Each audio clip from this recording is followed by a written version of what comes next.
Bonjour, j'ai envie de partager aujourd'hui la lecture d'un ouvrage qui vient tout droit de la région de Oaxaca, au Mexique. Nous, sans l'État, de Yasnaya Elena Aguilar Gil, traduit par Amandine Sema et paru aux éditions Ici-Bas en 2022. Penser l'État depuis une communauté.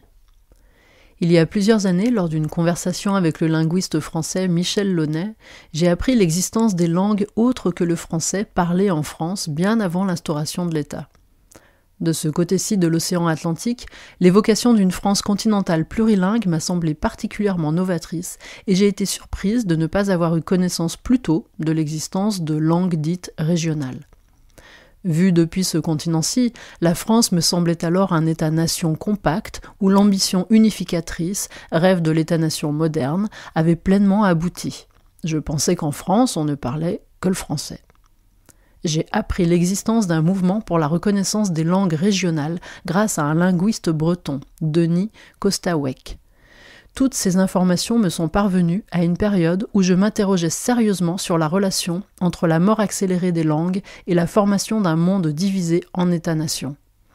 Lorsque j'explorais la réponse de l'Académie française au mouvement pour la reconnaissance des langues régionales, je réalisais très clairement la nécessité pour les États-nations modernes de construire un récit identitaire unifiant et s'appuyant invariablement sur la construction d'une société unilingue. C'est à ce moment-là que l'État-nation m'est apparu comme une entité combattant la diversité linguistique et s'y opposant. Dans la déclaration de l'Académie française de juin 2008 sur la reconnaissance des langues dites régionales, j'ai extrait une phrase qui résume précisément, à mon sens, la nécessité pour les États d'imposer une langue unique afin de valider leurs récits identitaires. L'Académie française affirmait sans ambages « Les langues régionales portent atteinte à l'identité nationale ». Dans une autre partie du texte, elle avançait « Depuis plus de 5 siècles, la langue française a forgé la France. Par un juste retour, notre Constitution a, dans son article 2, reconnu cette évidence. La langue de la République est le français. » Cette relation entre les projets d'État-nation dans le monde et la mort accélérée des langues à laquelle nous assistons aujourd'hui a alors pris tout son sens, et le cas de la France a été pour moi particulièrement révélateur. J'ai fait des recherches sur ce qui avait eu lieu lors de la construction d'autres États-nations et j'ai pris conscience de ce qui avait d'abord surgi comme une intuition, le rôle des projets nationalistes des États modernes dans la perte de diversité linguistique. Lorsque je parle de communauté, je me réfère spécifiquement à une structure sociopolitique dotée d'un autogouvernement en rotation constante et élu par la plus haute autorité, l'Assemblée communautaire. Les personnes qui intègrent ce gouvernement autonome local ne perçoivent aucun salaire et leur exercice de l'autorité est davantage conçu comme un service à la communauté que comme un exercice de pouvoir. Quant aux décisions de l'autorité locale, elles sont déterminées par l'Assemblée. De plus, comme l'ont exprimé Floriberto Díaz, anthropologue du peuple Miché, et Jaime Luna, anthropologue du peuple Zapotèque, pour les communautés de cette région, le territoire relève de la propriété communale, et le travail et la fête communautaire sont également des éléments fondamentaux de ce système sociopolitique. Les systèmes communaux de la région où je vis ont été créés en tant que structures sociopolitiques qui nous ont permis de résister comme peuples indigènes après l'instauration de l'ordre colonial et face aux politiques de l'État-nation. Les communautés michées préexistaient à la création de l'État mexicain. Elles ont permis une résistance aux logiques d'État.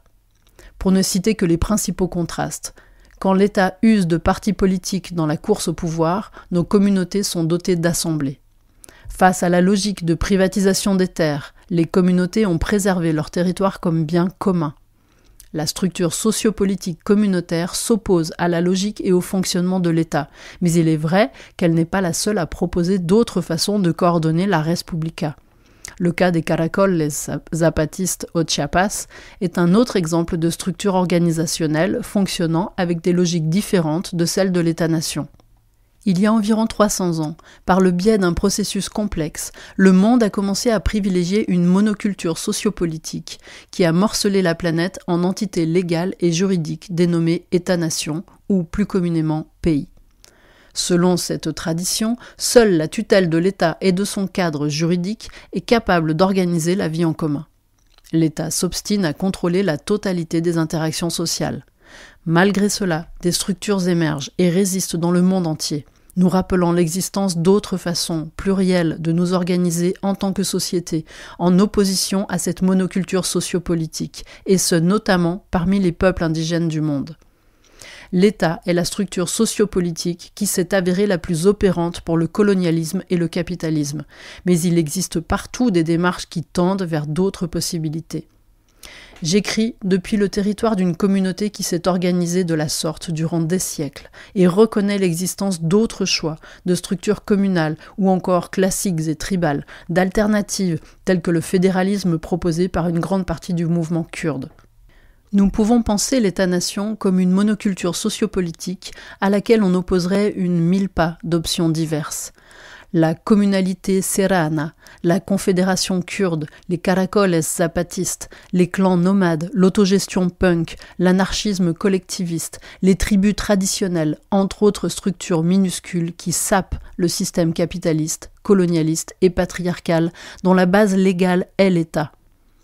En plus de ces options, l'organisation sociale sans l'État est la manière naturelle de gérer la vie en commun. La fête constitue un espace qui reste, dans une certaine mesure, libre de son emprise. L'organisation d'une fête est presque par définition un processus où l'on peut recréer la collaboration mutuelle. Même dans les fêtes les plus individualistes, la présence d'autres personnes invitées est requise. Personne ne fait de fête seul, et on peut en organiser sans la présence de l'État. À l'instar de la fête, il existe de nombreux espaces au sein desquels les différentes collectivités du monde résolvent des problèmes ou réalisent des désirs partagés sans l'entremise de l'État qui soutient le capitalisme. En ce sens, toutes les personnes du monde forment un nous capable d'imaginer un monde sans État. Nos façons d'aborder tout cela s'appuient sur des futurs imaginés, mais également sur un passé et un présent réel. Grâce aux structures communales, nous, peuples indigènes de Mésoamérique, avons pu survivre à des siècles d'exploitation. Si nous sommes là au XXIe siècle, c'est parce que ces structures nous ont permis de ne pas disparaître, malgré la violence du colonialisme et du capitalisme. Nos communautés existaient avant la création de l'État mexicain et sont par conséquent dotées d'une certaine expérience pour ce qui est de penser un monde qui ne soit pas monopolisé par l'État. Il en va de même dans de nombreux endroits sur la planète. Toutes ces expériences historiques et ces initiatives nouvelles peuvent former un nous sans l'État, un nous planétaire.